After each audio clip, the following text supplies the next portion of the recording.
Love you, homie. I'm in my element here, and I'm so happy to be the one who discovered this work and to curate and exhibit this art show here at the Troutman Library. It's the first time that these paintings have ever been exhibited, and the wall music. And the thing that I love about them the most is not only are they colorful and bright, and the designs are really aesthetically pleasing, but they're also really smart, because they're tricking your mind and they're tricking your eye at the same time. And they're drawing people from all different parts of the community, which I think is wonderful. I'm new to Troutman, and so I don't really know very much about it, so this is one of my introductions to Troutman, and meeting Steve's been quite a pleasure. And even though Steve's not the only artist, we have Jamil Grady here. Wave to everybody, Jamil, behind the scenes guy. There's Sean Eccles back here. There's Maria from Russia, and there's another painting by Steve's father that's back here too. So let's see, what else did I want to say? Well, I think that's about it. So without further ado, may I give you Dr. Stephen Baker. While Jennifer goes to change the music, I wrote something that was so good that you're going to fall asleep. And so now I'm speaking before I speak. But I want other people who are not here today to hear all about wall music, so the words you hear in person will be copied and sent elsewhere. And now, before anything else, I want to thank Jennifer and Julie. Where is she? Right here. There she is. There she is. What great librarians. What a great town to open a library and a park during the Bush bust. And it's a miracle. I've been waiting many years to show people these paintings. All right, I'm ready if you are. Thank you for coming to Wall Music. I only need a few minutes to explain how this new kind of painting makes music and where it came from. But first, the DJ will start playing for us the very piece of music that we can say causes us to have wall music here this evening. I will explain that in a few minutes. Our true topic is time. Time. What we usually want more of. Time, the passage from moment to minute, tick-tock. Now it's this way, now it's that way, and now something else. Time is the ingredient that songs and symphonies have, the dimension that stories and every piece of writing have, but time and change are what photographs, statues, buildings, and most paintings are missing. They bless us with an escape from time and change. And so, wall music belongs to the history of music, like dance and speech. Because when you watch a piece of wall music, you will be seeing something different from what you saw a minute ago and from what you will see a minute later. How is this possible when the paint is dried fast and not really moving? Answer. Each piece of wall music strikes your eyes and your brain with three different pictures, three different shapes or patterns at the same time, and equally. The three are equally right there in front of your eyes. So what are your eyes going to do? They're not hiding behind each other or inside each other. And so, without or with control by you, the watcher, the ancient automatic focus of your eyes and brain focus on one image, then another, then another. All you have to do is pay attention. When you look at this guy called Jazz, you all see a wavy rainbow, right? And you see the black and white shapes, and you see the weaving pattern of the stripes. Three pictures I could have made into three different paintings. Now just try to focus on one of those pictures and see what happens. in hardly a moment, the other two will say, look at me, look at me. If you try to look at the rainbow, I'm also going to pass this one around so that you can see one up close that has very definitely three pictures that take turns with your eyes. And since every picture has an overall appearance and has details, then the details of the trio begin to interact, to communicate with each other, to interfere, complement, rearrange, to mix up, mix in, and mix with each other. And that's how wall music works. Now for a few minutes, I will tell you where this discovery or invention came from. I won't say once upon a time, because it was actually exactly November of 1785, when the old musical genius Haydn showed something new to the young music genius Mozart.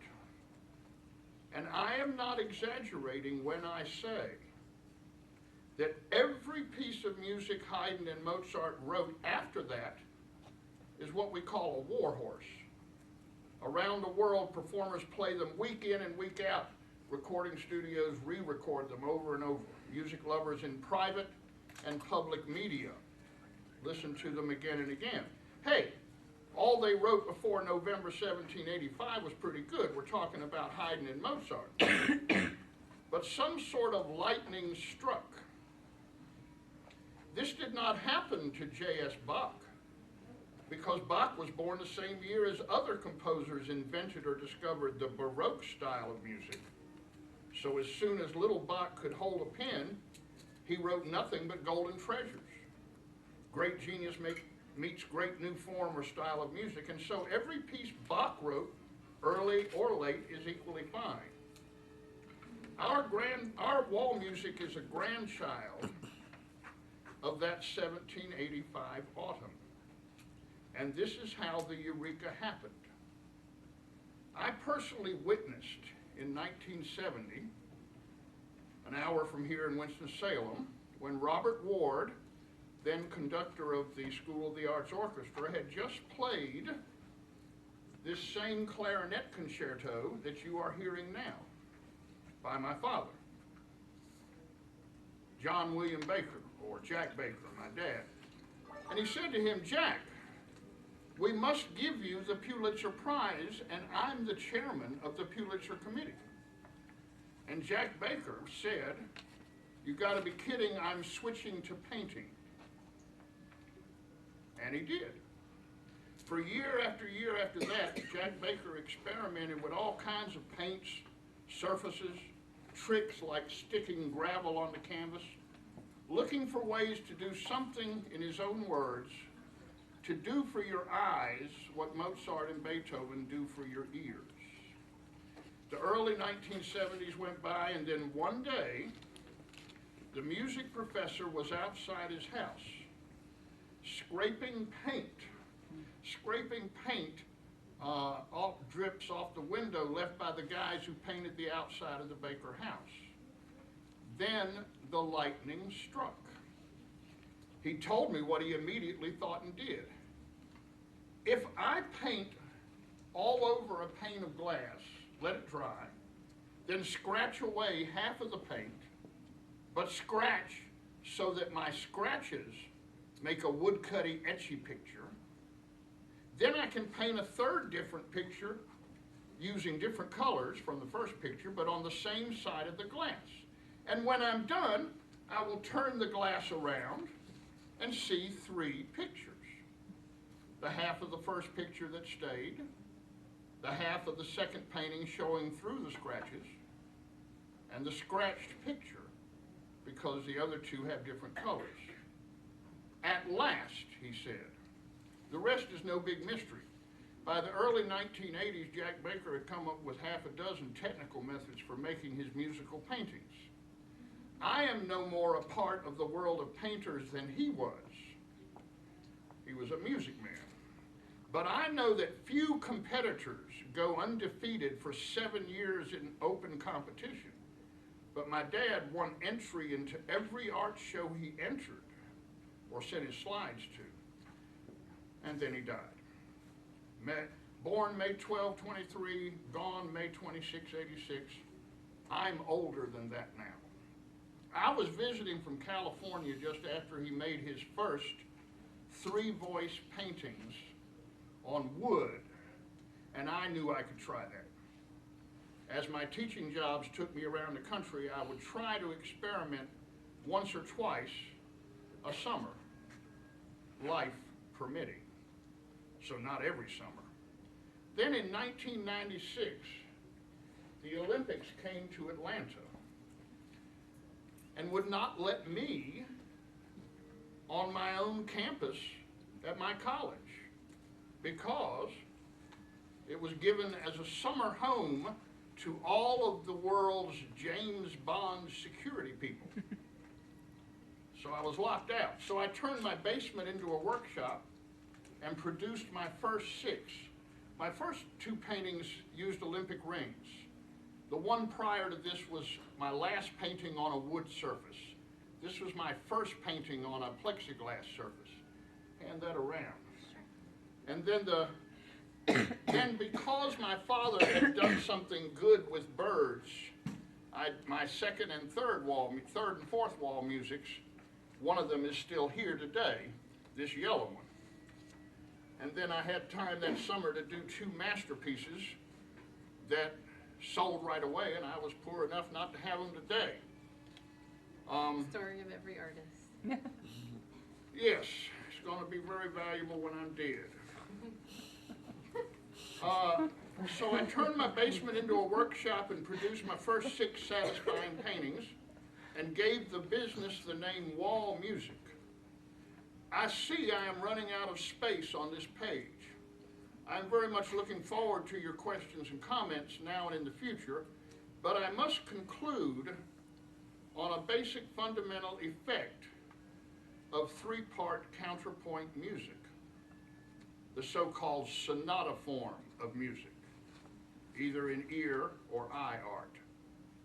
Most of the time, most of us live and think in one tune or one scene at a time. Our minds do that easily, so easily don't they often wander. It's hard to wash dishes or to take a walk and only think about washing dishes or walking. Your mind has got more to do. And most of us have the brain power to follow a me-you, 2-person, Carolina versus Duke, 2-party event, though many duets can become tricky.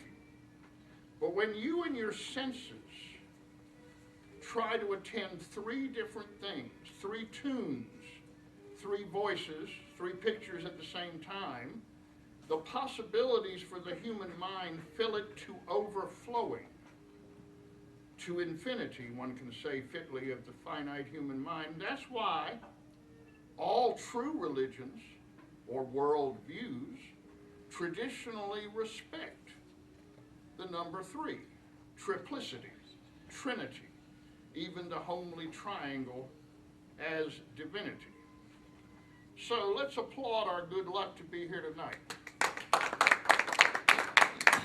I'm going to sit down and answer as many questions as y'all can come up with. But since everybody's slow, I'll say, Dr. Baker, what do you mean 3 at once? When a child is small, it's all they can do to pay attention to one person.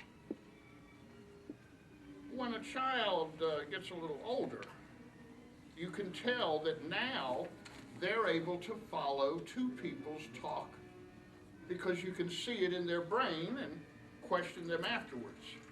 That yes, 2 talking at once. But when you have 3 at once, like Mozart and Haydn started doing to music, because you remember, before that, Mr. Bach had them going, row, row, row your boat. Everybody has a voice, but they're singing the same song. What happened in 1785 was Haydn and Mozart said, what if the 3 or more people all had something to say different from each other? Could that be put into a piece of music? Now it's in a piece of painting. Please don't make me make up the second question. Dr. Baker, could you tell us a little bit the physical part about how you do the painting? You want my secret? No, not the secrets, but The physical how does part one- is always the secret. how does one conceptualize It looks good in the head, but making it happen took years to find a way to do it. How do you know what 3 images you want to put together in one painting? And then, That is something that is somewhat hit and miss in experience until I'm rich enough to own a Hollywood type visual thing. They have ways. Think about how many ways you have seen a cop show change from this scene to that scene. Sometimes they do it with zigzags, right? If I had that machine, I could tell what I'm going to get before I go. But there are failures. If I do a painting and one of the pictures dominates so badly you don't even notice one of the other ones, then it hasn't worked like it should. It might still be nice, but if it's not 3 people taking turns at least. equally, correct? Right. The physical how to do it, I don't mind teaching everyone here what I've taught to Sean and Jamil, and that uses masking tape.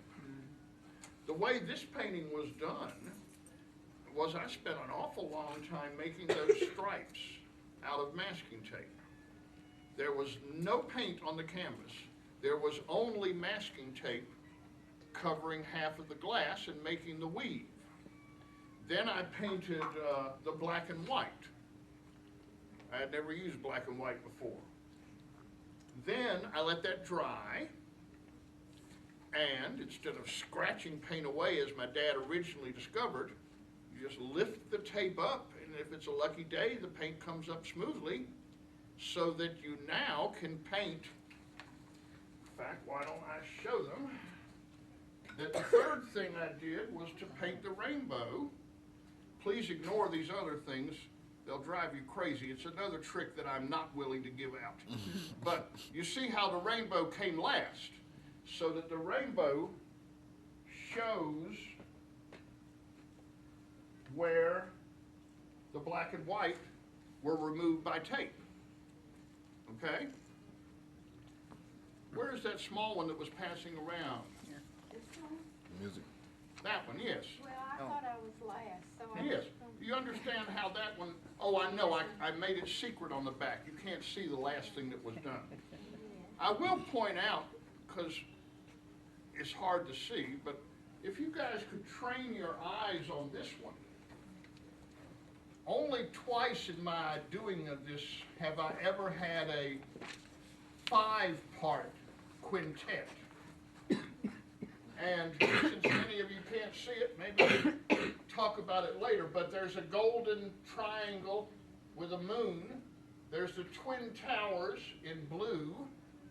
There is our red ribbon running around. There are the rays coming out from the center, but from this center there's a beehive. Well, you can look at it some more in a while. Does that answer the question of how it could be done? And now, Kobe, what was your question? Don't tell me you forgot. When you sit down to forgot. paint, does it just come to you, or you have No, to- I have some came to idea? this as a non-trained artist like my dad did. So that I can't prove that he did, I do lots of sketching before I do it. Now, when Mr. Eccles walks in, he covers a piece of plastic with tape. He takes the knife and starts carving, and it turns out wonderful because he gets excited about carving. I don't know how he does it. I'm jealous. Jamil's paintings, when you look at his, you'll see that he does more planning ahead of time. Like conceptualizing what's going to go on top of what and what's going to be the final result. The goal of the painting is that the 3 voices speak separately. So, picking what goes with what, I'm looking for difference. Okay? Like the rainbow is very different from the black and white shapes. Right. How do you pick your colors? Like, yeah. I get as many as I can economically. All of these materials come from Lowe's. I'm a low-budget fellow because in America they don't pay English professors very well. What kind of, What brand? no, what kind? Oh, that's very important if you want to try it. Only acrylic, only water-based. None of the tricks that I do are possible with oil paint. It just destroys things. Do you combine acrylic and water? Acrylic paint that I get in the can or jar is ready to paint a house with. Oh, This is all house paint. Exterior, you mean? Or Interior paint usually. Interior paint. And I try to avoid glossy, but sometimes I mess up. When I go to a paint store I haven't seen before, I look for what they call the mist tints. The ones that they stirred up and the customer didn't like, because they'll be sitting on the floor for $1. If they're not too old, I'm in luck. oh, they're the screw-up trick. Right. Screw up is the technical term for a mist tint. What else can I tell you? I'm sorry. Your titles are pretty fascinating, and I wondered if, I noticed a lot of them have the name Jane in them. That's Sure. because of the ones in the case over here. Yeah. As I said earlier, I don't draw, but I have had, ever since the 80s, ideas of what could be done with wall music. You see the shirts these guys are wearing. Soon, wall music will be not just copied on cloth, but this summer we'll be doing experiments onto traditional canvas, just to say we climbed the peak. But painting portraits, I've had the worst time until I met Jennifer. I mean, I don't have a car, so I don't see a lot of women around town, but I have asked many for a photograph 8x10 so I could make them famous. And they never give me one until I met her. Her lips and her eyes are in the painting called Mammoth, Al Adam, that I decided made a good title for this show. She is a mother moth. So, I'm looking to do more of that because think of how easy it is for me, a non-artist. I take the photograph of my deceased wife, I put it under the plastic that is clear, except for the tape that I put on it, and then I just follow the lips and the eyes and everything with the brush. It makes it look like I can make a face. Okay? So, I look forward to anyone who wants to have their own. As you've seen here, we have a few patriotic, Sean and I have both done a couple of USA motifs.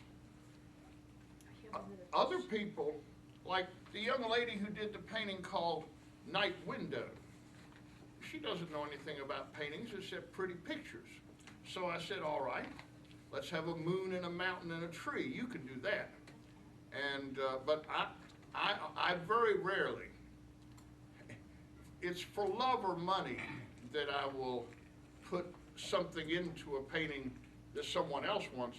My dad had the mixed blessing after my mom died of marrying a Carolina woman and of the Clemson clan. Well, right about that time, Clemson came out with their Tiger Paw. They were the first, I don't know if you realize, they were the first team in the country that had the Tiger Paw. A lot of them have paw marks now. But of course, this was very easy for my dad to do Christmas presents for his new in-laws. He just made them very excited by seeing Clemson ideas on a painting. What? He has a question now. He thought of You Yeah. thought of your question? He says, where is my left arm? Do you have his arm? You need it for balance, you know? That's what you realize that That's you- right. Now, what is your question? He's gonna live with it. How do you make the eye? How do I make the red go down like that? Don't touch it. Oh, you're seeing eyes in there. I'm so glad, because I'm not kidding. Seeing things is what I'm after, because Mozart's and Beethoven's music, the magic happens in your head. People who are not ready to hear it are not going to get any enjoyment out of it. And likewise with my paintings, once you relax and start watching it move, then you're likely to see many different things, and you can blame it on your own brain, or you can blame it on the angels. I don't care. But it brings in fresh thought and fresh things you've never seen before. I have several paintings that I have seen naked women in, and other people have told me they did too. But they're not there. I just draw squares and circles and simple things. But once they start moving, then something happens. Question? Are you free? I don't know. Who else is mystified? In that case, everybody go eat snack food so I can take pictures of you. That was very interesting. Thank Well, you. there'll be more to come. Mr. Rimmer has already committed me to donating a large one to the library that I hope to do this summer. It'll be a pleasure, because this event is such a pleasure to me.